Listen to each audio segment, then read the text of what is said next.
a podcast to honor the gods. This better come with a sacrifice.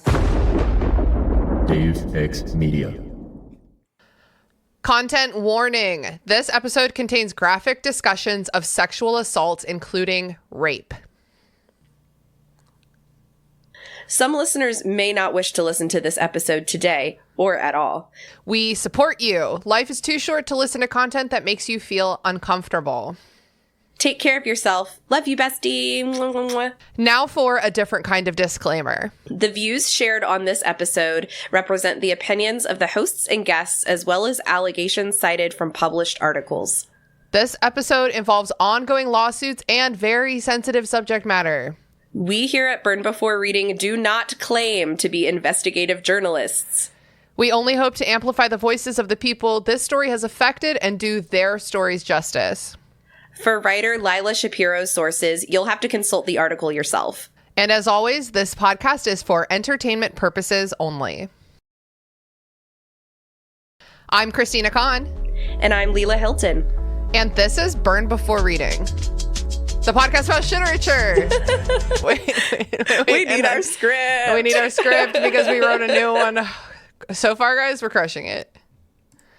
I remember you put it in a document other than a Zoom chat. You're totally right. The fact that you remembered that we needed the script, that you're doing great. And this is Burn Before Reading, the podcast about shiterature. We're here to cover literary cringe and drama, as well as some pieces we wrote when we were cringe ourselves.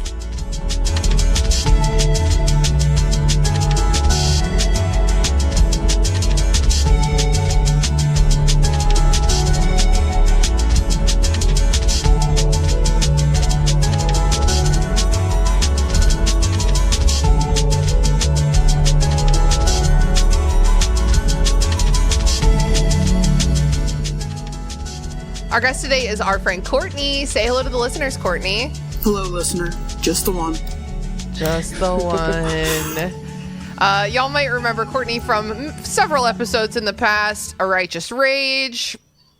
Lil Lily, right? Oh my God. 2 iconic episodes. What else do we need? Yeah. 2 for 2. That's pretty good, Courtney. They call me Lil Lily because of my height. Well, it won't even be feeling small when I bring your heart. Okay. Courtney, how the hell have you been? Here, there, everywhere. Sure. Sure. I've been okay. Yeah, I feel you. At 2? Oh, I'm great. I'm doing great. I mean, today I'm feeling sick to my stomach, and we'll get to that in a moment. But generally great. Leila, you good? Yeah, I had a pretty good day, and she doesn't know who Neil Gaiman is. That's why she feels good. I like gay men. Okay, yeah, this has nothing to do with that. Leila, what has been cringing you out lately? Oh, what I just said. I was off of work for my birthday on Monday, and when I put my out of office message on, at the last minute on Monday morning, as I always do, because I always forget. Sure. The auto replies, I didn't realize the repercussions of that. It was set to decline and cancel all of my meetings for the day. And the only reason that matters is because as a recruiter, I'm booking other people's schedule with interviews.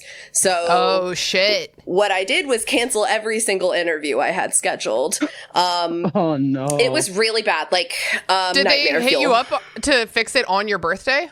Yeah, I mean, because it was on my birthday that I did that, and then all of a sudden I saw everything go away, and then every hiring manager. I did. I saw it happen. It's like in slow motion. It was horrible, and all the hiring managers, of course, immediately were like, "Did so and so cancel? Did they say why they canceled? Did they say why they canceled?" And I was like, everyone cancel? And I was like, "No one canceled. It's me. It's being addressed. I canceled." Yeah, that's horrible. Sucks. I fixed it, and it just was, that was bad, and I was pretty hungover, so. Oh, true. Tough. So sorry to hear that. No worries. What's been cringing you out to this week, Christina, or today? I am here to tell you about the number one worst sexual encounter I've had in my life, which happened within the last week. Oh my God. I wonder what it could be. Just kidding. I know. Okay, so I went out on a second date with this guy who I just got drinks with.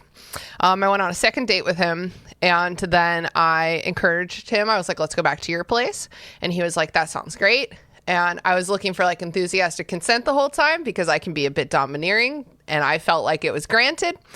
And we got back to his place, and he was, first of all, he lived in one of those sad bachelor apartments that has like nothing in it but like IKEA furniture. His body language was, let's say, confused and unsure. We started like making out, not really a good kisser. I directed us to the bed because he seemed like unsure about what to do next. He's cute. Okay, I'll tell you, he's cute, and he seems like a catch on paper. He's a tall brunette. What else do you need? Okay, yeah, that sounds right. He's totally fine. I think any of you would have approved visually and based on his Tinder profile. Okay. So got onto the bed. He just seems like so uncertain. And this is a man. This is a 30-year-old man. He's 6 foot tall. He's grown. Yeah. Yeah. And he just so unsure about every step that was happening. We took our clothes off. He seemed absolutely amazed by my body, which I love that. I love that generally. But let's just say, like, in the context of things to come, I think that there may have been a different reason he was amazed by my body. We were like making out. The Virgin Slayer? I don't know. We were making out nakedly. He said, can I go down on you? And I said, sure. Yeah, of course. And then he migrated down south, and he gave my clitoris one single lick. One lick! And then he returned to my face, and I said, maybe I smell bad. You know, I'm gracious. I was like, maybe it's me. Maybe I smell bad. Okay. So then he started fingering me, let's just say inelegantly. Uh-huh. He had his like fingers. I'm so sorry. This is like the most graphic thing I've ever said on this podcast. He had his fingers inside of me, the old two in the pink. And then he put his thumb on my clit, which is a move that can work. Sure. But then he put somehow his entire body weight into his thumb, which was on my clit. Full body weight of a 6 foot tall man. Yes. And I said, no, not that. And he was like, oh, you don't like the fingers. Yeah, you don't not like those. the fingers. So then I kept trying to touch his dick, and he kept swatting my hand away. So then eventually I was like, hey, is it okay if I touch your penis? And he said, oh, God, yeah. And I'm like, okay, because you keep like batting my hand away. And he said, I'm just a little bit nervous. He was having trouble getting a boner. He said, I'm just a little bit nervous. And I'm like, oh my God, that's totally fine. I know how to handle a nervous penis. Let's just make out gently, and I'll stroke your little penis. Okay, wait, it was a regular penis. It wasn't even a little penis. That was just a cute thing I said. The penis seemed fine. Okay, so then he said, I'm just a little nervous. Can I eat you out again? Motherfucker said again. And I was like, okay, maybe he's ready this time. Maybe he's like gotten his confidence. So he took his little head down south. No. And he licked my vagina one more time. And then he started crying? And just wait. So then he proceeded to do that one more time. Be like, I'm going to eat you out, and then give one lick. So I have, I think, a considerable data set to say with confidence that is tragically what he believes eating out is. And I think that, just one big lick gets the girls off every time. Oh, my word. So I think that if I had seen like any sliver of hope inside of him and his actions, I would have taken, but he also like was so nervous that because I tried to put on my dominatrix pants. I was like, lay down. I got it. Like you. And he was like not following direction. He was like not taking direction, not letting me take charge. Oh God. Okay. So He didn't want the death by snooze. He didn't want the death by snooze. So then I was like, do you want to have sex? Because I was not in danger. You know, he's a nice guy. I was like, let's just go through this, okay? The only way out is through at this point. My pants are off. So I said, do you want to... And he had a good dick. I was like, if he can just shut up and let me get on top of him, I'm going to probably give him the best sex of his life. So I said, do you want to have sex? And he said, I don't have any condoms. I said, oh, I brought a condom. And he said, I don't usually have sex until the third date. Okay. This was our second date. Is this your second date? Okay. Oh, and he I was wants like, to be romanced, maybe. I was like, oh, okay. Well, your penis is in my hand, so like, I don't know what. Cat's out the bag. I don't know, like, what you're like. Whatever, man. Okay, it's just at that point, him saying that to me felt so crazy. Yeah. So I was like, okay, and I started touching his dick, and he was like, no, you need lube, and I was like, okay, like I have like a feather light touch, but like that's fine. I'll take some lube. And he like stood up, got the lube. He put it in his own hand. He had a woman in his bed trying to touch his dick, and he put the lube in his own hand, and he started jerking it. And I was like, I'll do that, sir. Like, I'll fucking do that, okay? And he, every time, I know how to touch dicks, okay? I fucking know how to touch dicks. And every move I made, he went, slow. So I gave this 30-year-old man the slowest hand job in history.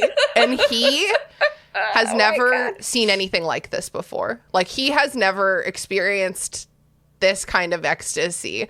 And he lived in an apartment building, and he was being so loud. As a hand job? At a hand job. What do you mean loud, Tina? Like, he was like, oh, like he was being like so loud, like shockingly loud for that is what I would consider to be the most if I was teaching someone how to give a hand job, this would have been that hand job. Like, okay, wow. You go up, take a break, and then you go down. Take a break. Slow. Don't forget slow. Oh my god. Okay, so and then he was screaming. I can't get over the screaming. He didn't do the I'm about to come. That just hey, people with penises who are listening, gotta tell your partner when you're about to come. Okay, yeah. That shit is crazy. You have to let them know when you're about to come. He did not do that. He jizzed all over himself. And then he rolled over and started kissing me with jizz everywhere. Courtney! And then... That's Courtney's least favorite part. I'm disgusted by this whole I was pretty nice about it. I was like, I'm still in his bed. I'm pretty nice about it. And then I just got dressed and left. Yeah, because Isn't that fucking bananas? Isn't that like... that's the kind of... I haven't had like a sexual encounter that bad, even in like high school. The men knew what they were doing more than this. I've never encountered such an inexperienced person, and I wouldn't hold that against someone except for that he like came at me on Tinder with all this like sexual bravado, and he's like a world traveler who's like pretty cute and makes a lot of money, and he just like straight up has never had a sexual encounter in his life, I bet, because he had like no instinct for where his body was supposed to go. Like, he had no fluency in the bedroom. You feel me? Sometimes the attractive ones are the worst at it because they have never been told no. They've never been given direction and like had any intention of following it, and they are used to just gliding off their good dick. I agree with that, but like at the same time, he wasn't like that hot. He wasn't like so crazy hot that women across the world, by the way, world traveler, have just been letting him get away with this. I don't think so. Yeah. So like, I do not know what to make of this. And the craziest part is like, we left like on good terms, like quote unquote, like I left cheerfully because of the kind of person I am. And he seemed very pleased with our encounter, and he has not texted me since then. It's been almost a week. And he was not taking... Did you try to be mean to him? I was trying to be I don't go straight to mean, but I was trying to be very forceful, like I was trying to direct. I was trying to be a director, and it's not even like he was like, don't do that. He just like could not follow orders. That's so strange, because there's parts of that do make me think like that he just isn't into women, but then the dick slapping. The slapping away from the dick.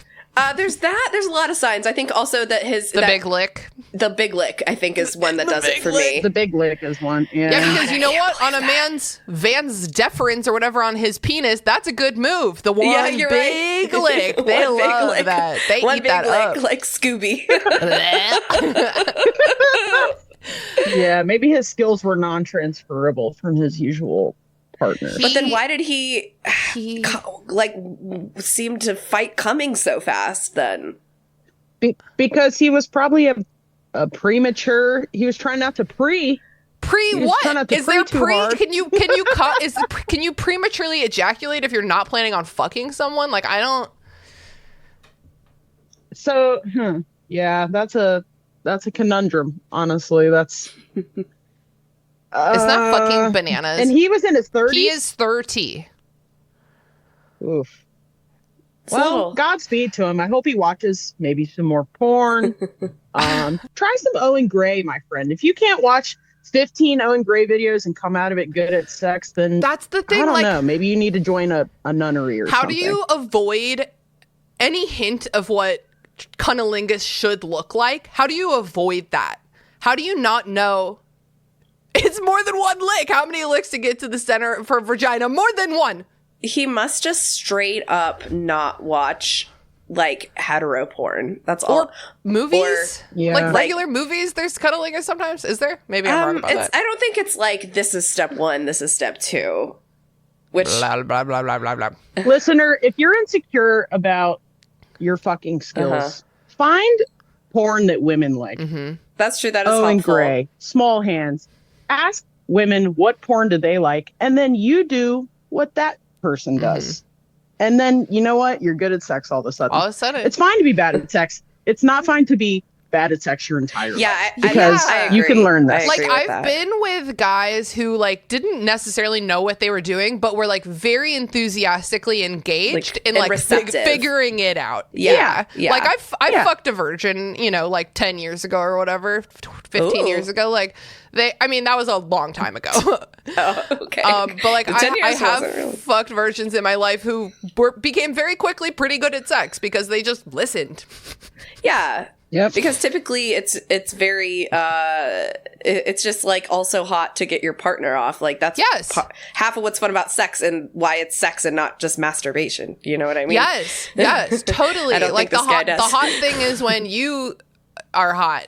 Like, this has been the longest. This is part of why I was like, guys, we need 90 minutes to record today because I have a fucking 20-minute tale to tell you. I mean, I could talk about this for another half hour, but we should wrap it up. Let me just say that, like, I fucking love living with a girl roommate because I texted on the way home. I was like, Becca, are you awake? You must stay awake. I have everything to tell you. And I ran home and I was like, oh my God, you won't believe. And I told her every detail like I just told you guys. And she got on the bed so I could like demonstrate things to her because she was like, wait, I'm confused. And she was, and then next thing you know, you guys were tumbling around. We weren't. We were too busy this shrieking isn't one and of laughter. Your porns, Courtney. Yeah, because one detail I forgot to mention is that he kept like grabbing me. Like, do you know that hot move when a guy wants you in a certain place and so he just grabs you and you're like suddenly light as a feather? You're like, oh, I'm not 200 pounds. He could just yoink me around. Love that move. He's like, get over here. Okay. He kept like grabbing me as if to do that, but then like not doing anything. Like changing his mind. Oh my God. Well, I'm sure us mocking him for the first 20 minutes of this podcast will inspire enough confidence that he'll be great at his next sexual encounter. Or it could be that thing like that happened to that dude who was a lousy lay and like possessive. The one that I told him his dick was just okay, and then he told me, and then he thought about it forever and said, "Oh my God, therapy! You caused me therapy." So who knows? But that was kink, Kalila. We've I forgot. That was kink. I don't think that's your situation. This guy knows I have a podcast. He knows we talk about stuff like this on the podcast. He does not know the name of the podcast. And in our first date, he was like, haha, hope I don't end up on your podcast. And I was like, no way, this is going pretty well. Whoopsies. I said, this date's going pretty well. Because it was. Like, what the fuck? Yep. Well, I mean, hey, not hard to find us. We're on our podcast with our real Christian names, but that is actually true. Well, if you're listening, you know who you are. Yep, you do know who you are. Yeah, watch some porn. Hey, we said nice things. Remember that you were pretty you're a really good looking. nice, cute guy. Like, figure it out. Like, I believe in you. Figure it out. Yeah. Hey, there are some subreddits that will solve this problem for you, my friend. Do some very basic Googling, and you'll be good as new. Listen to our wise Courtney. I should have let Courtney go first with her cringe. Did you do your cringe, Courtney? We haven't even gotten to Courtney yet. My cringe is not nearly as... I mean, how could it be? Sad. Yeah. But I have a Mexican restaurant that I frequent very often, and as a little treat, I said, I'm going to take an edible. I'm going to go to my Mexican restaurant with my husband. Fun. Okay. And we had a lovely meal, and I had my iced tea that was sitting beside me, and the server walked up and she said, would you like a refill? And I simultaneously said, I'm good, as I handed her the cup. And I wanted a refill, but what came out of my mouth because of the edible was, I'm good. So then she stood there looking at me and said, I don't understand what you want. You're good as in you want to drink, or you're good as in you're done? And I again doubled down and said, only I'm good. Bitch. While shaking my head yes. No. And then she and my husband were looking at each other like, what the fuck is going on? And I was stressed at that point. I could not walk it back and that drink out of my husband's cup the rest of the time because I had walked myself into a hole, and I was not allowed to get any more edibles. For the rest of the night. That to you, though, and I'm good. Oh my god, I'm choking. And it was an aggressive. Oh, no, I'm good. Courtney. Like, I'm good.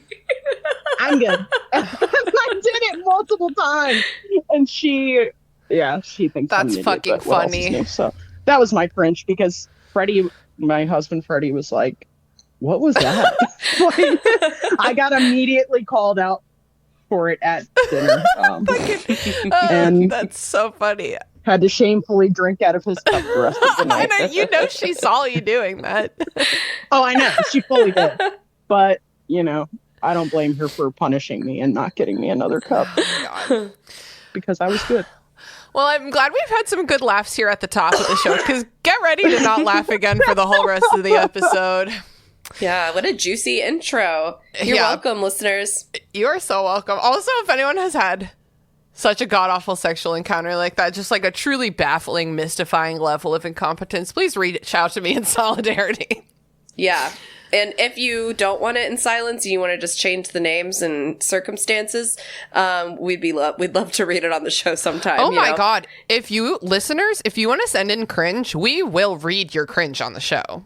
In fact, you could just maybe even use our designated link, which is technically for sending your own, like literary cringe, but we'll take any old cringe will do. You know what I mean? Yeah, you could just email us, burnbeforepod@gmail.com. Send us that cringe. True. Today, we are here to talk about, unfortunately, Neil Gaiman. This is our most breaking news we've ever done. And by breaking news, I mean that it technically broke like 9 months ago, but that's fine. Leela, since I know you don't know, tell me everything you know about Neil Gaiman. He's a writer. Crushed it. What did he write? He is a man. I don't know. I'm sorry. It's got to be some famous stuff, but I don't know if it's anything that I even know about. So I wrote a little intro paragraph. Okay. In July 2024, a British podcast called Master, The Allegations Against Neil Gaiman, broke the news that 2 women had accused Gaiman of sexual assault. Since then, more women have shared allegations of assault, coercion, and abuse. On January 13th, 2025, an article was published in Vulture by Lila Shapiro, a features writer for New York Magazine. There is no safe word. How the best-selling fantasy author Neil Gaiman hid the darkest parts of himself for decades. This article categorically details the worst of Gaiman's offenses and completely and righteously obliterates his career. And I can't wait for us to get into it. Wow, what an intro. Yeah, thanks. I worked hard on it. I really liked it. I'm hooked. So Neil Gaiman is a very acclaimed British author of nearly 50 books, including, Leela, say woo when you've heard of one. American Gods, Good Omens, Stardust, Coraline. Okay, bitch, there's film adaptations I know you've heard of. Coraline. Yep, and the Sandman. He has won Hugo, Nebula, Bram Stoker Awards, Newbery, Carnegie Medals. He won the Book of the Year in the British National Book Awards. Like, this man is decorated and prolific. Celebrated. Yeah. Which book did he win Book of the Year? Do you know? I think American Gods, right? Yeah, I don't remember. I didn't write it down. American Gods won a Hugo Award. I'm pretty sure it was. Yeah, American Gods won the Hugo and the Bram Stoker Award or Stoker Award. That makes sense. So, just a bit of backstory about Neil Gaiman. He was born in 1960 in the UK. He has Polish, Jewish, as well as other Ashkenazi roots. When Gaiman was 5 years old, his parents left their jobs and bought a house a mile away from the worldwide headquarters for the Church of Scientology. Whoa. They were also neighbors with the founder of Scientology, science fiction writer L. Ron Hubbard. This was after the Scientology office in the U.S. was raided by the FDA, after they had their tax exception revoked by the IRS. So he lived quite near the Gaimans until he fled the country again, bought a boat, and started running his church from international waters, being pursued by the CIA, the FBI, and a handful of foreign governments. We will absolutely be covering L. Ron Hubbard someday on this show. Oh my God, we have to. I'm not reading Dianetics, though. I actually... No way. Controversial opinion. Some of his books are kind of... I've never read any. But outside of the Scientology stuff, just the straight sci-fi, some of them are kind of good. But I digress. Gaiman's parents were some of the first Scientologists in England, trendsetters. They studied Dianetics, and they worked for the Guardian's office, which handled the church's growing number of legal cases, public communications, and intelligence operations. All this is from Wikipedia right now. Most of the rest of the episode is going to be pulled from the Vulture article. By the late 60s, his dad was the church's public face and chief spokesperson in the UK, and this was right around the time that Hubbard was being ousted from the country. So that's when his dad was like, yeah, Scientology. Gaiman says that he's not a Scientologist, that like Judaism, Scientology is his family's religion, but he did spend 3 years working as an auditor for the Church of Scientology, which was kind of a crazy high-ranking position at his age. And then in the 80s, he married a woman named Mary McGrath. So that's kind of like his career before the writing took off. I mean, his life before the career took off. Got it. So let's talk now about a little bit of Gaiman's career. And just stop me at any time if you want to dive into anything further. I do have 16 pages of notes about this. You better go fast, bitch. Busta Rhymes. This is a quote from the Vulture article, a quote from one of Gaiman's former friends. Quote, people who flock to fantasy conventions and signings make up an inherently vulnerable community. They wrap themselves around a beloved text so it becomes their self-identity. And if you have morality around it, you say no. Okay, so like Gaiman was kind of like a sci-fi convention rock star. Like he had people talk about how he like was cool and like women were always like throwing themselves at him and like back in like the heyday of like, you know, the when science fiction and fantasy kind of like entered the mainstream in the first wave in like the 90s. But basically, everyone at these conventions, like everyone in this community, they all knew that Gaiman was cheating on his wife, Mary, in the 90s. The writer of this Vulture article, Shapiro, spoke to a lot of Gaiman's old friends and peers from this time. And like all of them say that it basically never occurred to them that his affairs were not like enthusiastically consensual. He's described in quotes as hapless, harmless, and always a gentleman. I think we know some of those. So like... Are you starting to get the kind of picture of like the kind of guy that he has been in his life? Yeah. Or shady. at least presented himself as, Yeah, like two-faced. Safe guy. Easily able to like infiltrate these groups of marginalized people by being like, I understand you guys, because he has these, you know, works of art that resonate with marginalized people. Yeah. And it was just a sheepskin that he wore to go through and abuse people. Yeah, for sure. He like self-identified as a feminist, and like other people certainly viewed his writing as like progressive and like feminist, etc. A couple of people at the time did see another side to Gaiman. A woman that the article calls Brenda traveled to Chicago for the World Horror Convention, where Gaiman received a top prize for American Gods. After the ceremony, Brenda and Gaiman ended up in bed together. Quote, as soon as they began to hook up, the feeling that had drawn her to him, the magical spell of his interest in her individuality, vanished. And then I'm going to quote again. It's hard because I'm quoting the Vulture article, which is quoting these people. So, quote, he seemed to have a script, she tells me. He wanted me to call him master immediately. He demanded that she promise him her soul. It was like he'd gone into his ritual that had nothing to do with me, unquote. Ew. So basically, like I mentioned at the top of the show, this past July, reporters Paul Caruana, should have practiced this ahead of time. Paul Caruana Galizia and Rachel Johnson published Master, which is a miniseries. It tells the stories of 5 of Gaiman's alleged victims. And Shapiro, the Vulture writer, spoke with 4 of these women for the Vulture article, along with 4 others whose stories like share elements. She also was reviewing a lot of text, diary entries, emails, messages, police correspondence, stuff like that to create this article. And so everything I read for the whole rest of this episode is from that Vulture article, and it's long as fuck. It's like 12,000 words. That is like 15% of the length of Harry Potter and the Sorcerer's Stone. Whoa. But if you have time, you should read it. But I'm also going to recount everything here. Kendra Stout was only 18 years old when in 2003, she drove to Fort Lauderdale, Florida to see Gaiman at a reading. She met him in the line to get her book signed. He got her email address, sent her long emails, bought her a web camera so they could chat on video. That obviously was me reading a line because I would never say web camera in my normal speech. That's a webcam, bitch. Yeah. He flew, after a couple years of this, he flew to Orlando to take her on a date. He invited her back to his hotel room, put on a playlist of love songs, and held her down with one hand. Quote, Gaiman didn't believe in foreplay or lubrication, Stout tells Shapiro, which could make sex particularly painful. When she said it hurt too much, he'd tell her the problem was she wasn't submissive enough. Quote, he talked to me at length about the dominant and submissive relationship he wanted out of me, she tells me. Stout had no prior interest in BDSM. She says Gaiman never asked what she liked in bed, and there was no discussion of safe words, aftercare, or limits. He'd ask her to call him master and beat her with his belt. Quote, these were not sexy little taps, she says. When she told him she didn't like it, she says he replied, quote, it's the only way I can get off. Oh my God. So, allegedly, he told her that he had been introduced to, quote, BDSM by a woman he'd met in his early 20s who had asked him to, quote, whip her pussy.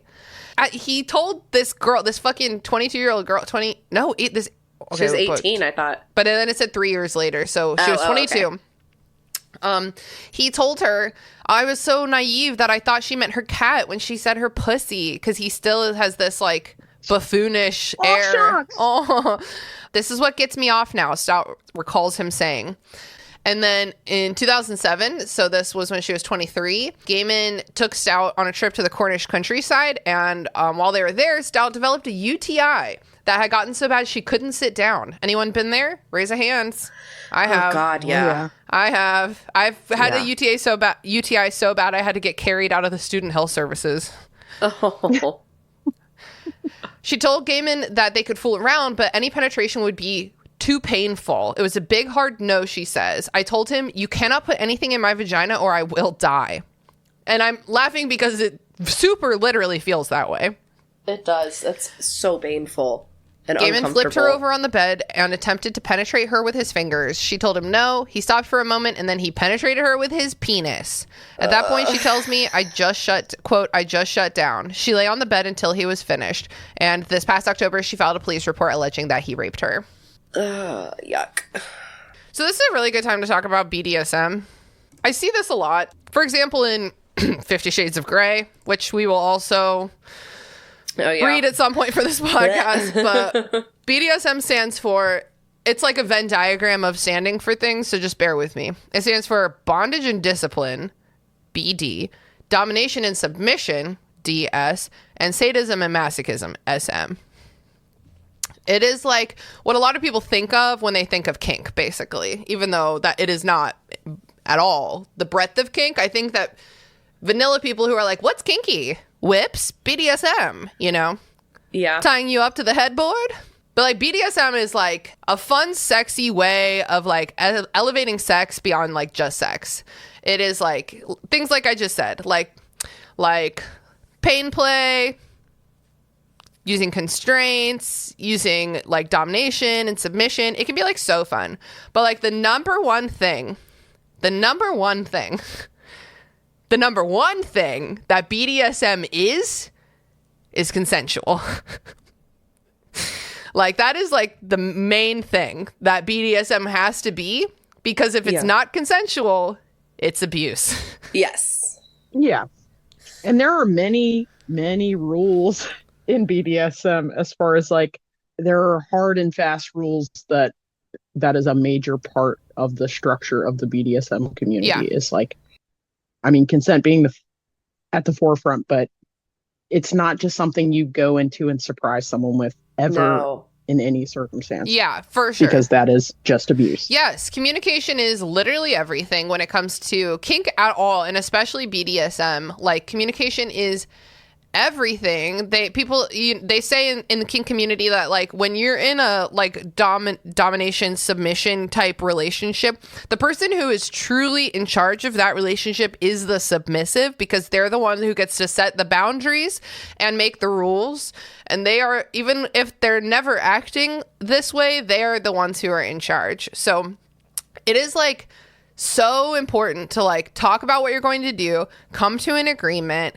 figure out contingency plans. That's what the safe word is for. That's what a safe word is, like a word that you say if you like outside of the play in real life need the person you're having sex with or whatever to stop, because there's some kinds of BDSM where you're pretending you're being raped, and like that's hot. That's called consensual non-consent. Notice that the first word of it is consensual, and so being like no can like be part of it. So that's why you have the safe word. The safe word means fucking stop right now, like the hard stop. Yeah. But the title of this article, there is no safe word, and that is, I mean, then it's not BDSM, my dude.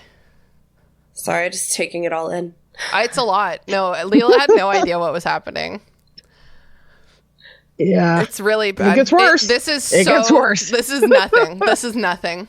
So like in refuting all these claims, Gaiman is like, this is BDSM. He quote, oh, this is like through his representatives. According to the Master podcast, I think this was his representatives reaching out to them. Quote, sexual degradation, bondage, domination, sadism, and masochism may not be to everyone's taste, but between consenting adults, BDSM is lawful, which says nothing about his actions. No. But it just says that it does say that he knows better. Yeah. Yes, it does. Yeah. Two of the women who were interviewed in part of I didn't have the opportunity to listen to the full podcast. But two of them said separately, they had never spoken to each other. Two of them separately compared him to an anglerfish, you know, the one with the light from Finding Nemo. Instead of a light, one says he would dangle a floppy-haired, soft-spoken British guy. I found that, honestly, of all of the disturbing shit in this article, like that is chilling. Like that two completely separate parties who've never met each other, never have had this exact same interaction with this man, and that was so predatory that there's only one way to describe it. And yeah, it's really fucking chilling. For sure. Next girl. Catherine Kendall was 22. She met Gaiman when she was volunteering at one of his events in Asheville, California, North Carolina. This was 2012. He invited her to come with him to like an after party for some other writer event.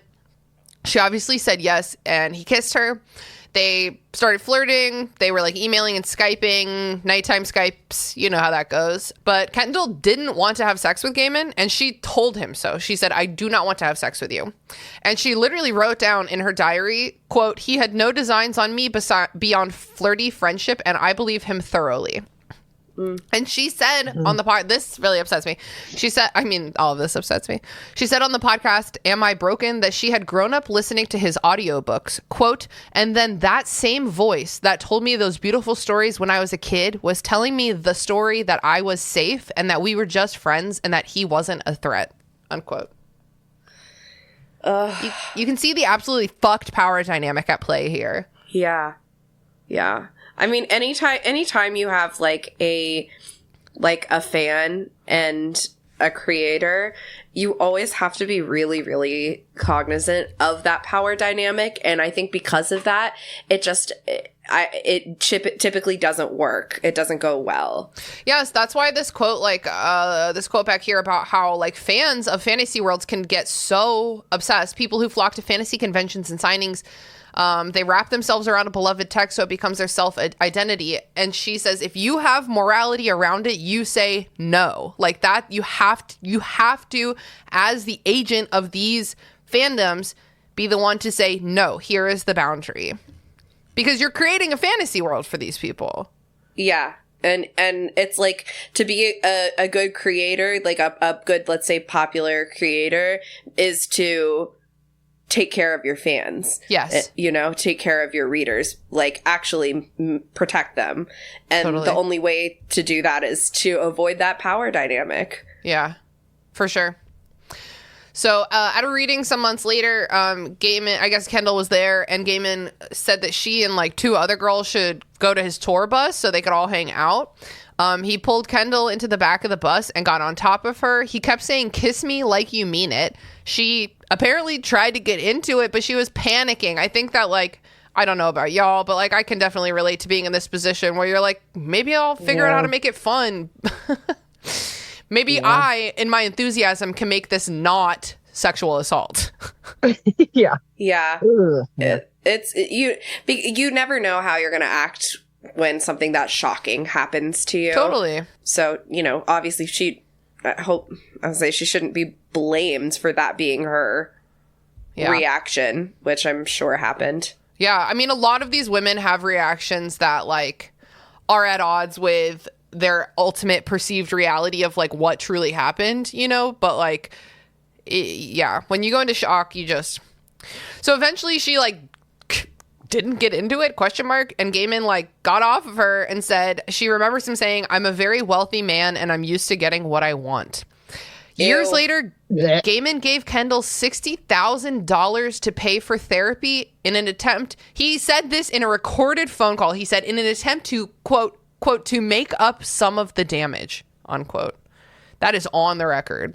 It's just so gross to be that self-aware and be that much of a creep. It's so and, sinister. confident in it. Yes. Yeah. That's not like the behavior of a guy who's done that once. It's like, well, this is what's worked in the past. Yes. So This is like the routine almost. Let's pull out the paperwork and get this going. $60,000 is the kind of money that like to a very regular young person is like life-changing money. Yeah. Like I would consider taking that. Sure, but like I don't. It's not, obviously there's no amount, you can't put a price on that type of trauma, but For sure. if you could, I would want more money. You wait. You're going up against like a powerful enough person where, to me, I would think that I would say I'm likely not going to win whatever, because also the context of this is it wasn't in this like in the midst of the Me Too movement. A lot of this like early behavior. So there's no. It was 2012. What happens a lot of the time when you report an assault is nothing happens. Yeah. So I could walk away from it with tens of thousands of dollars and nothing happening, or nothing. Yes. Like you tried What really hard what's the and nothing reality happened. of him? Yeah, of him making this go away one way or the other. Yeah. Like it's the unfortunate kind of reality that I think some of those people were in, and before there was a network of a very clear network of speaking out against this type of behavior. Mm-hmm. So now we arrive at Amanda Palmer. She's implicated in the next couple stories. Do you know who Amanda Palmer is, Leela? No. Have you ever heard of the Dresden Dolls? That sounds really familiar. I feel like you have. Hold on. I actually forgot to look up their music, but I know I... Yeah, I guess I don't remember any of these songs by name. It's described in this Vulture article as a punk cabaret band. So whatever that means. Yeah, they were kind of riot girly in that same kind of genre. I mean, it sounds like something I'd listen to. She is very like punk rock. Amanda Palmer, an obsessive chronicle, quote, an excessive chronicle of her own life in songs, poems, blog posts, and a memoir. In 2012, she became the first musician to raise more than $1 million on Kickstarter. She was later one of Patreon's most successful artists.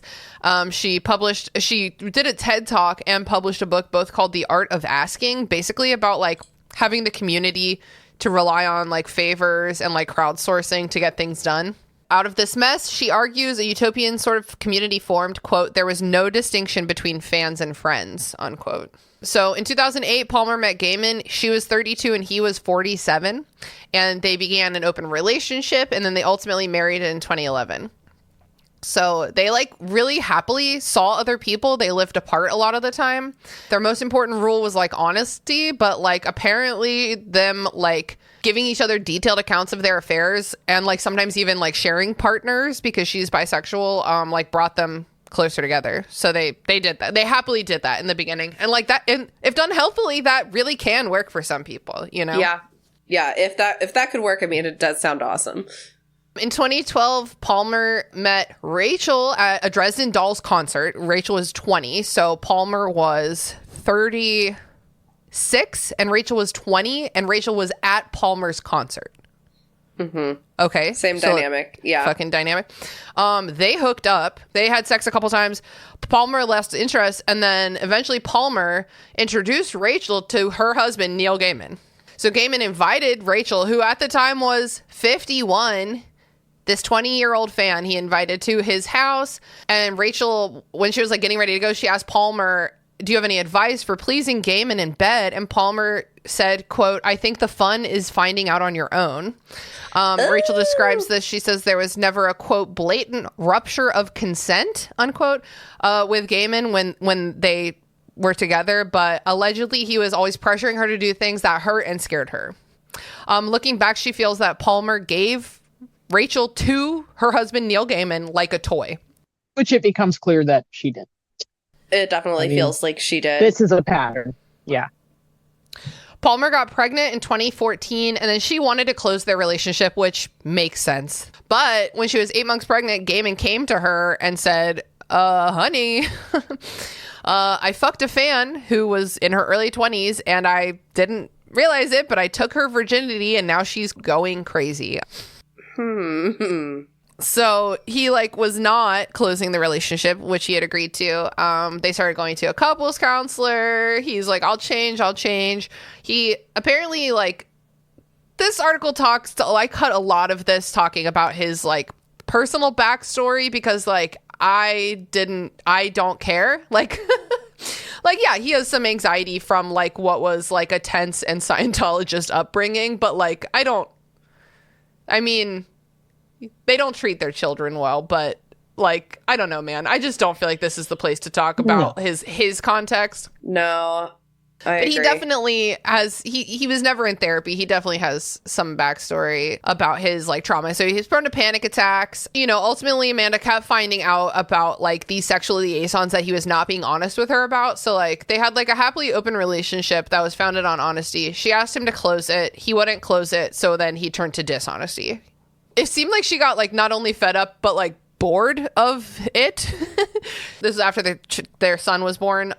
She initiated the divorce, but according to a friend, quote, she still had some faith in his decency.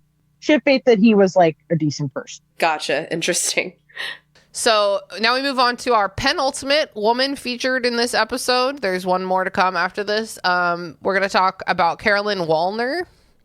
Carolyn Wallner and her husband Philip lived like on Gaiman's property. Basically, Gaiman had like offered to build them like a cabin on his land. And in exchange, Gaiman would sell them 5 acres, and then they could live there with their daughters. Okay. And then they would tend to the garden, they would run errands, they would like rehab the buildings which needed like renovation, like stuff like that. Carolyn and Philip Wallner, their relationship was also falling apart. So Philip moved out, and then Wallner was like grieving the end of her marriage. She was 54 years old. I think around the same age as Neil, actually. But so that's cool. That's cool of this. We gotta give him that. Give him that. Some of his victims were around his approximate age. Up to one of his victims was around his age. But like she was like fucking devastated. She was like crying, drinking, like depressed. She was depressed. She like stopped eating. She stopped working. She stopped talking. So then Gaiman was like, oh, hey, here's some juice. Like, oh, like you need to eat, like stuff like that. And she was like so upset. And this one day, December 2018, Gaiman was like sitting next to her on the couch while she was sobbing. And he said, you need a hug. Can I get a hug? He's like, can I get a hug, guy? Can I get a hug, guy? Yeah, that sucks. They hugged, and then he slid his hands down her pants and into her underwear and squeezed her ass, which is so cute if you love and have a flirty sexual relationship with the person who does that to you. It's cute when you're in love. It's cute when you're in love. Cute when it's your landlord. Yeah, you're literally your landlord. Oh, yuck. Ew. Vulture says she does not recall saying or doing anything in response. Quote, I was stunned. Yeah, I guess I wouldn't have seen that coming either. Especially after like years of knowing this guy and like thinking he was coming in for like a comforting hug. Yeah, that's so creepy and horrible to take advantage of people when they're so vulnerable like that. Yes, totally. So they, over the next 2 years, it says they had a series of sexual encounters, like unclear what that means. At first Wallner was into it. Like she was heartbroken and like a really famous rich guy was like paying attention to her. Like, yeah, sure. But then Wallner asked Gaiman what Palmer would think about their romance, and he said, Caroline, there is no romance. And I think that woke her up a little bit, right? So she tried avoiding him, but she lived on his property. Yeah. And like, for example, he had an egg incubator inside her cabin, and so he would just like burst into her cabin all the time. Come check the eggs. Yeah. I just let myself into your private domicile to lurk in the corner and look at this egg incubator. Yes. Surprise. One time she was again crying. She was crying and he walked over, put his thumb in her mouth and twisted her nipples. Ew. Ugh, salty. Disgusting. Just picture it. She's sobbing. He puts his thumb in her mouth and twists her nipples and she says, our arrangement is making me feel bad. And he says, I don't want you to feel bad. And that's the end of it. What a fucker. It's very like, no, don't kill yourself. You're so hot. Yeah, like literally. So like, just as a reminder, like Wallner, no husband, no income, nothing. No land or house that wasn't owned by Gaiman. Like she would be homeless if she upset him and got kicked out. She remembers him saying, I like our trade. You take care of me and I'll take care of you. This is when it gets, in my opinion, truly fucked. Wallner, as one of her duties, would babysit. Gaiman's son at the time was 4 years old. And one time, Wallner and the son fell asleep reading in Gaiman and Palmer's bed, which, let me just tell you, as a babysitter, I never get into the master bed. I try not to go into the master bedroom unless I'm, like, very comfortable with the family. Well, it's just, like, somebody's private space. That's where they have sex. You know? I'm not going in there. Yeah. So, Wallner and the son fell asleep in bed. It happens. It totally happens. I've fallen asleep in a kid's bed before. They want cuddles. They always want cuddles. Yeah. Okay, but Gaiman got home, got into bed with his son in the middle of them, in between them, a 4-year-old. Then he grabbed her hand, pulled her hand across his sleeping child, and put it on his own penis. Oh, no.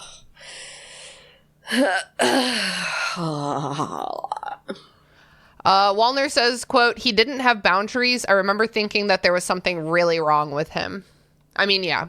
Yeah, safe assumption. Sexual assault me, whatever. Sexually assault me on top of your sleeping toddler? Yeah. No. Yeah. What the fuck? What the fuck? Also, don't sexually assault me, period. I just want to make that clear. Yeah. But Jesus, that's upsetting.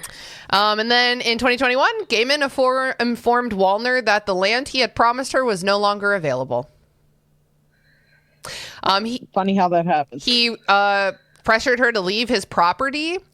And then by the end of the year, Gaiman's business manager called her and offered her $5,000 to move immediately if she would also sign an NDA, agreeing to never discuss anything about her experience with Gaiman or Palmer, or to take any legal action against Gaiman. I will say an NDA does not bind you to not taking legal action. Like, you can still take legal action if you sign an NDA. $5,000 is nothing. Wait.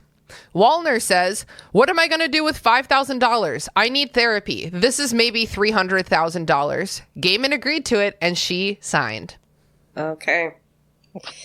Well, Gaiman's representatives say that Wallner initiated all of these encounters and deny that he engaged in any sexual activity in the presence of his son.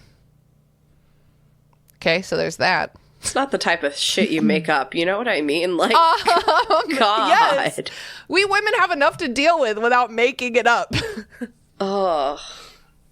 So, Gaiman and Palmer, that's his wife, Amanda Palmer, and their son, they moved to New Zealand in March 2020. Obviously, COVID is happening at that time, and their marriage is collapsing. So Gaiman broke COVID protocols to go home. Isle of Skye, that must be in the UK. But like for a long time, if you Googled like fucked up shit about Neil Gaiman, all you would hear is that he broke COVID protocol. And it's like, all right, that's a different caliber of transgression. Yeah, Jesus Christ, who gives a shit?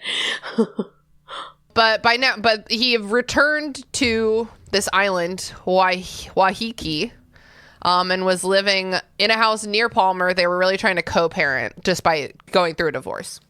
Our final girl in this story, woman. I identify as a girl, so I tend to call other women girls, but this is a woman, is Scarlett Pavlovich. Pavlovich is from Auckland. She dropped out of school to like travel the world. She got a scholarship from Tilda Swinton to her Steiner school. Ooh. And then eventually her visa expired and she had to come home. She was working at a perfumery, which eventually closed due to COVID. In 2019, Scarlett Pavlovich, who at the time was 22, met Amanda Palmer, who at the time was 44, like randomly on the streets of Auckland, like running into Also, Palmer was with Lucy Lawless at the time. What the hell? Who y'all might know as Xena, warrior princess. Yeah, not my Lucy. Is Lucy gonna be canceled? No, that's the last you'll hear of her in this episode. Okay, yeah. Thank God. Just like Riot Girls trying to tear down the patriarchy. That's pretty badass. No, just kidding. Amanda doesn't do that. Sorry, I keep using Amanda and Palmer interchangeably. It's the same person, Amanda Palmer. I know there's a lot of names going on. But like, imagine seeing your heroes on the streets of Auckland. Yeah. Walk right up. I'd be like, this is awkward. LOL. No, that's good. That's good. Pavlovich approached Palmer, was like, hey, I like you a lot. You know how it is? Someone who like, not only you like their art, not only do you like their like public persona, but you also feel like your identity and your ideals are aligned with that person. You don't know for sure because you don't know them. It's parasocial, but you feel that there's an understanding there. Yeah. Yeah, totally. So they exchanged numbers and Palmer started texting her. Like, what if that happened with one of your favorite celebrities? That would be so crazy. It would be crazy. Yeah, obviously we would all be into it if our favorite celebrity girl approached us and started texting us and wanted to be best friends. Yes. Yeah. As a reminder, Palmer was twice Pavlovich's age. Okay. Yeah, I did forget. Thank you. So Palmer kind of like they would meet, for the next like year or two. They would like meet. Palmer would get Pavlovich into her shows. They would go to parties, like really just being. This island, Waiheke Island, was a lush bohemian retreat with vineyards, golden beaches, and more than 60 helipads to accommodate the billionaires who vacationed there. Whoa. And like basically homeless Scarlett Pavlovich is like, oh, you're inviting me there? Like I would do anything to stay in the good graces of the people who were taking me there. Yeah. Yeah. And the dynamic was fucked. Like, not only did Pavlovich, like, idolize Palmer, but she, like, had a crush on her, you know? So Palmer would ask Pavlovich for favors, running errands, babysitting. Basically never got paid for it, even though Pavlovich was, like, again, like, close to homeless / she was homeless at a certain point. She was sleeping on a beach at a certain point. But, like, Pavlovich was estranged from her family, and, like, basically she was like, now I have a family. Yeah. Very sad. So Palmer eventually asked Pavlovich to babysit. Pavlovich wrote in her diary entry, quote, "The year's absence of touch build up like a gray inheritance. I'm hungry. I am so fucking famished." So Pavlovich agreed to babysit. She was going to, it was going to be a weekend, and the kid was going like back and forth between Palmer's house and Gaiman's house. They were separated at the time, 2 different houses. Pavlovich had never met Palmer's husband, Gaiman, but she knew who he was. He was very, very famous by this time. And, and then Palmer even offered to pay her, which was crazy. So she said yes. So Pavlovich went to Gaiman's house, but when she got there, which, first of all, his house is described as, quote, an asymmetrical A-frame of dark burnished wood with picture windows overlooking the sea, unquote. How dare he have such a nice house? Yeah. I want to be there. That's the angler fish. Yeah. God. Angler fishing her. When Pavlovich arrived at Gaiman's house, Amanda Palmer had arranged a play date for the child. The child was not present. So she is alone in Gaiman's house with Neil Gaiman. And at first it's like awkward. Pavlovich, 25 years old. Neil Gaiman, 61 years old. He's like working. He's on phone calls. She's just like reading. Eventually he's like, here's a tour of the grounds. They eat some pizza. 8 p.m. She's been there. Where's the kid? I would be at Amanda Palmer's house if this was me. If I had the choice, I would be at the other fucking house. Yeah, me too. Well, this is why I fully believe that Amanda Palmer was like feeding these women to him. Like, she set up these situations and allowed this behavior to happen repeatedly. Like, she was part of it. I don't know if it was her fucking kink, but she was at least complicit in feeding him victims. She was kind of like his unsubtle. Ghislaine Maxwell. Yeah. Who's that? I don't know that one. She's like the lady Jeffrey feeding who got all of... okay. Procured all his victims. So they were like eating dinner. He like kept pouring her wine, even though he was drinking only water. And then eventually he's like, why don't you go have a bath in the beautiful claw bathtub in the garden? It's absolutely enchanting, which, a strange man around me aside, sounds like a dream. God, that sounds magical. That sounds so cool. I think I'll save it for when I have the actual play date with the kid, though. Maybe after I put them to bed, I can do it when he's not around. I don't know. It's just such a weird thing. Like, it's so weird. Hey, do you want to take a bath in my garden while you're here for a job interview? Their request is unacceptable, but the idea is awesome. Of having a bath in the garden. Exactly. So he like pushed it. She said, no, I'm babysitting. But he pushed it, and she ultimately agreed. He's like, oh, I have to go make a work call. So she like got naked, got in the bath, and like obviously he comes back butt-ass naked, lights some candles, and gets into the bath. Yeah, disgusting. Go away, Grandpa. Yeah. She's like, no, I'm not. She's naked. She's like, no, I'm not comfortable with this. I'm not confident in my body. No. He says, it's okay. It's only me. Just relax. And then he says, don't ruin the moment. He began to stroke her feet. At that point, she recalls she felt a subtle terror. Gaiman asked her to sit on his lap. Pavlovich said she was gay. She had never had sex. She had been sexually abused by a grown-ass man when she was 15, and Gaiman continued to press up against this. Quote from Pavlovich, the next part is really amorphous, but I can tell you that he put his fingers straight into my ass and tried to put his penis in my ass. And I said, no. Then he tried to rub his penis between my breasts, and I said no as well. Then he asked if he could come on my face, and I said no, but he did anyway. He said, call me master, and I'll come. He said, be a good girl. You're a good little girl. Afterward, Gaiman said, Amanda told me I couldn't have you. As soon as he had heard this, he, quote, knew he had to have her. God, he continued, I wish it were the good old days where we could both fuck you. Basically, a friend, one of Palmer's friends, specifically remembers Amanda saying, like to Gaiman, like, stay away from the new babysitter. You could really hurt this person and break her. Keep your hands off of her. So, like, one of Amanda's friends has this memory, but that does not mean that Amanda was not also hand delivering these vulnerable women to Gaiman. She probably was trying to make her friends not hate her. I don't know. Just a guess. Yeah. An alleged speculation. Yeah. So this is when she, like, went inside, showered, obviously, crying, obviously. In Palmer's house, sorry. She Googled Me Too and Neil Gaiman, and, like, nothing came up because she's the one who kind of, like, broke this news.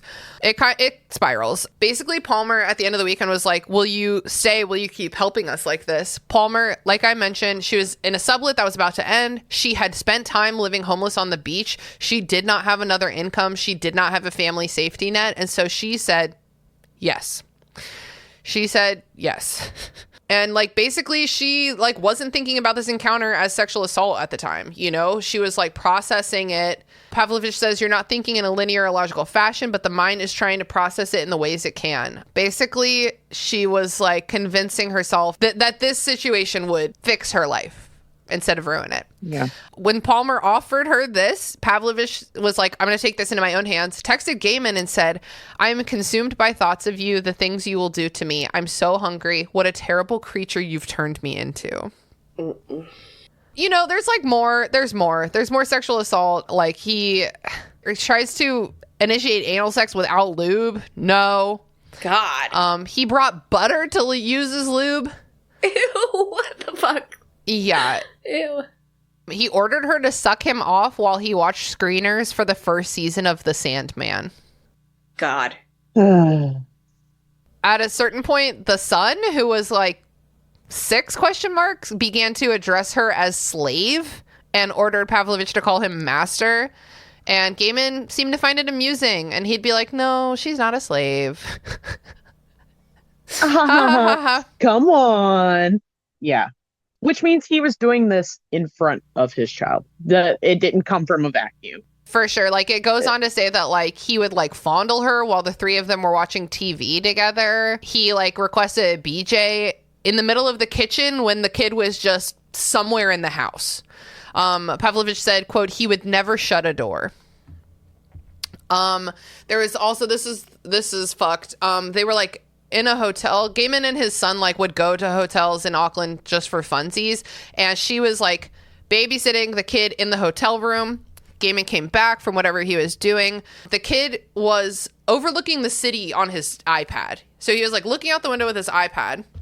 Pavlovich it was a hotel room. So she was sitting, like, on the edge of the mattress. Like, where are you going to sit in a hotel room? And Gaiman, like, pulls her back and starts fucking her from behind while the kid is right there looking out the window. And then he, like, gets up, goes to the bathroom, and then he pisses on his hand, and then he comes back to her and says, lick it off. And then he says, before you leave, you have to finish your job. Okay. And then, like, she goes into the bathroom and, like, sucks him off while the kid's still right there.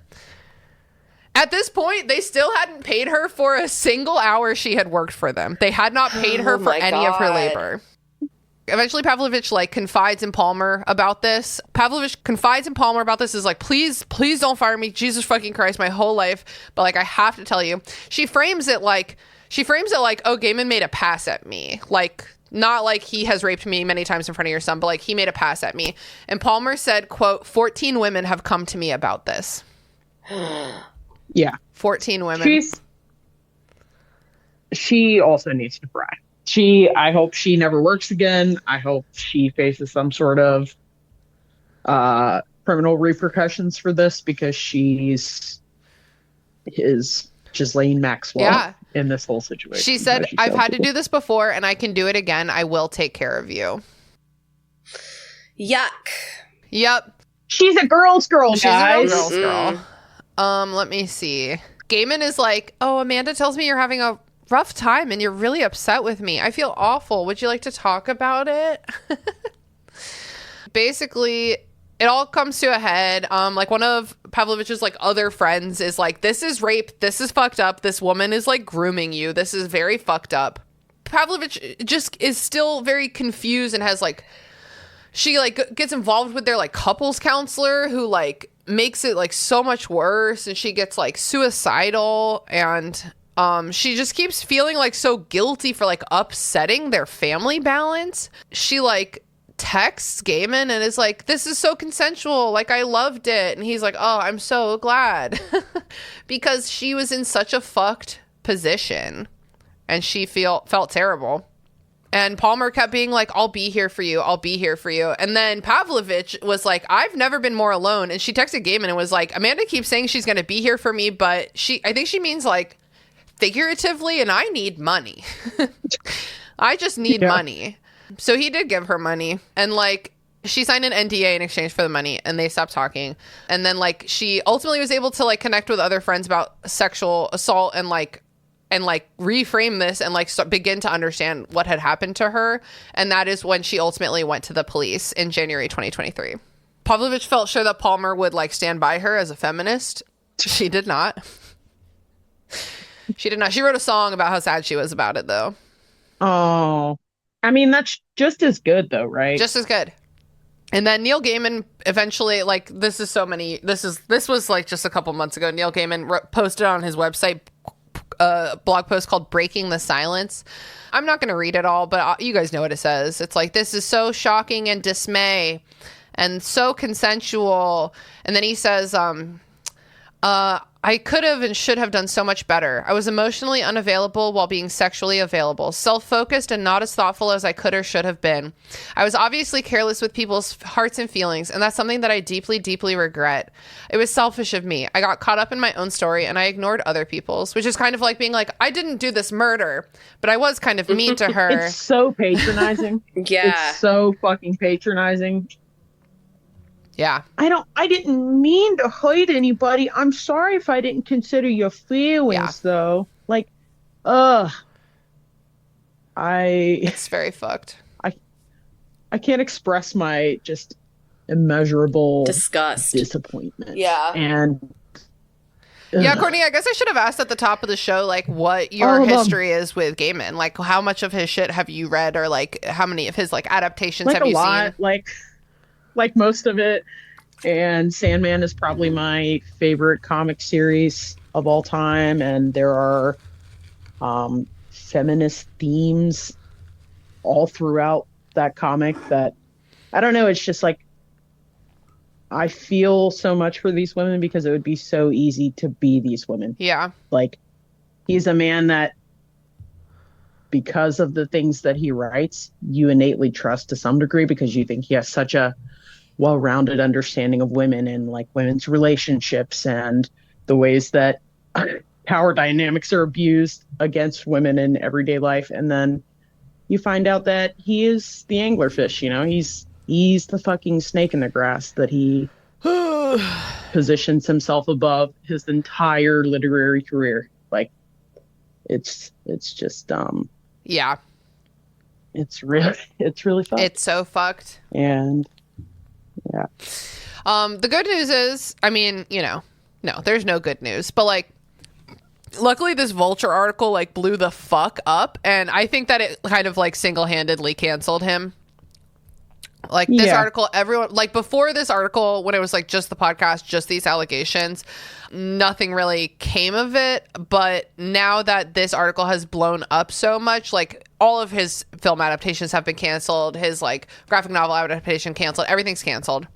Gaiman and Palmer are still in the process of getting divorced. Oh my God. And Scarlett Pavlovich in December met some of the other women who made accusations against Gaiman.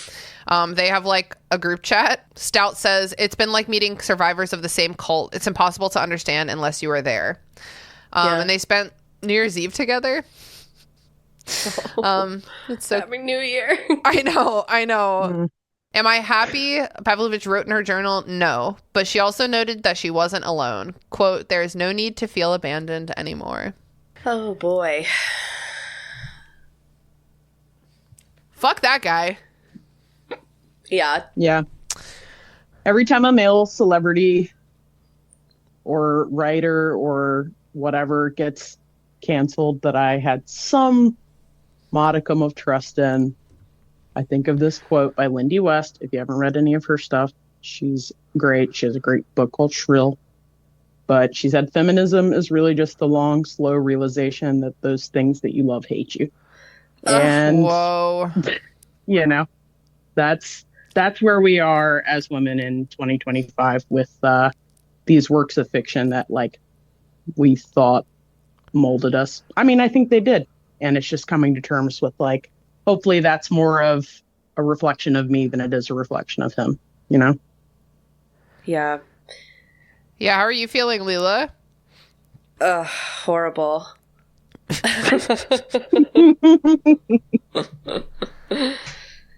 Just awful. Yeah, this has probably been our most bummer episode yet, but I felt like we needed to address it. You should have done your sex story at the end. Kind of a weird tone shift. I know it would have that's so not appropriate because no matter how cringy it was consensual. I stand by that. Yeah. Now, am I slightly traumatized? Sure, but that's different. Maybe give him another chance. He's not a Neil Gaiman. I'm not going to give him another chance. At the very least. Maybe. Who knows? Oh my god. Yeah, don't love your heroes. Don't love anything. Don't love them, don't meet them.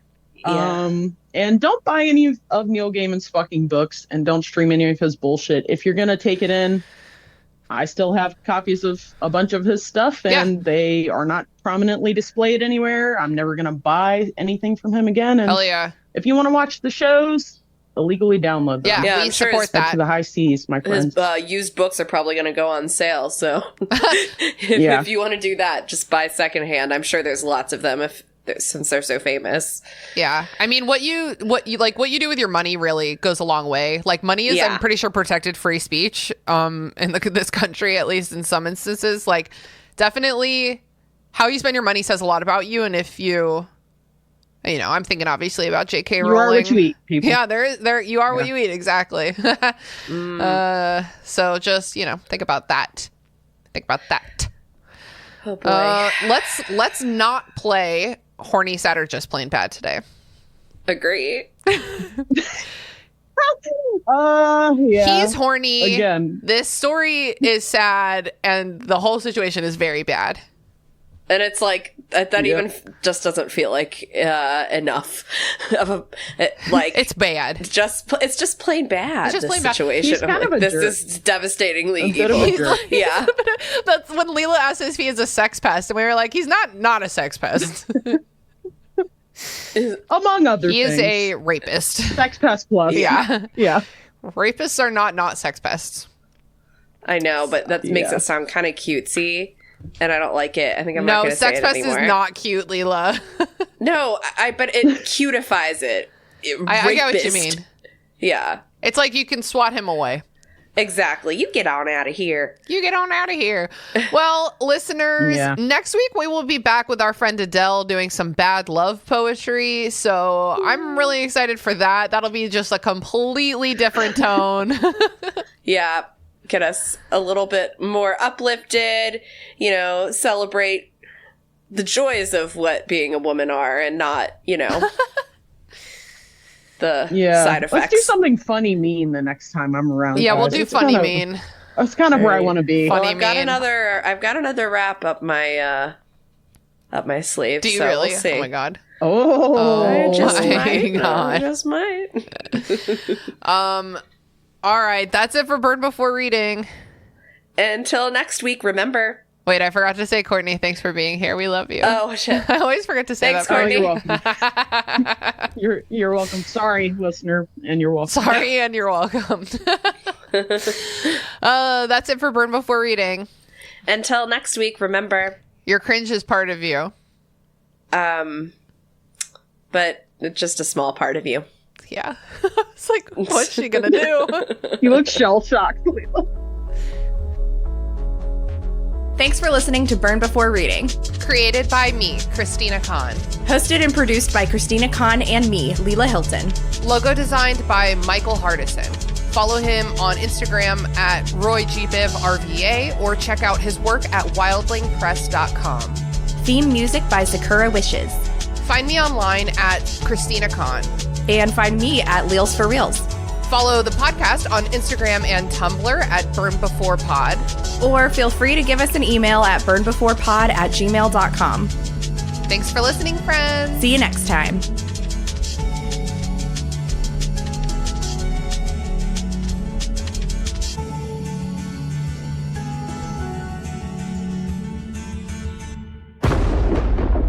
Dave X Media.